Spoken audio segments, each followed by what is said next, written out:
สวัสดียินดีต้อนรับทุกท่านเนาะขอสู่ทริปท่องเที่ยวของบริษัทพาสโกล่าวันนี้เขาท่องเที่ยวอาจจะเดินทางไปที่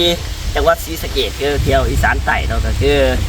กับทีมงานเพชรดองงามเนาะคือจักรตุหนึ่งรถตู้อ๋อจักร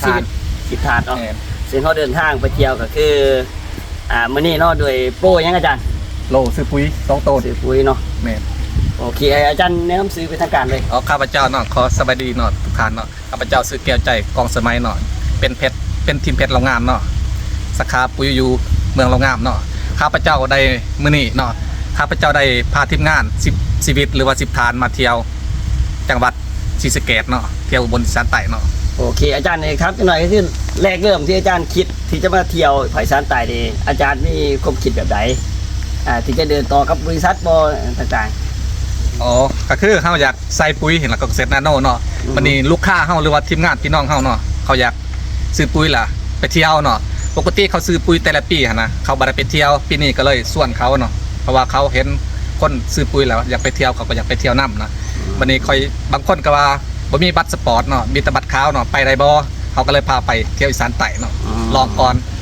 รอบแรกก่อนเนาะรอบแรกก่อนส่วนบริษัทมีเจ้าเที่ยวเล่าทั้งอาจารย์มีแผนจะได้ที่ต้องพาทีมงานไปเที่ยวเล่ามีบ่กะมาแต่นี่จังสว่างแผนเนาะตัวนี้วางแผนเจอไปแน่นอนใจพร้อมเนาะมื้อนี้สถานที่บ่ได้บอกท่านผู้ชมก่อนบ่ทำมานี่อยู่นี่แม่นวัดนี่เนาะวัดป่าวัดเผาอ่ะวัดป่าผู้เผาเนาะนี่เนาะขึ้นทำบิดเลยทำบิดเลยเนาะซึ่งอาจารย์ไม่ได้เที่ยวนั่น3 เทื่อแหละ3 เทื่อแหละโอเคเนาะซึ่งมื้อนี้ก็มา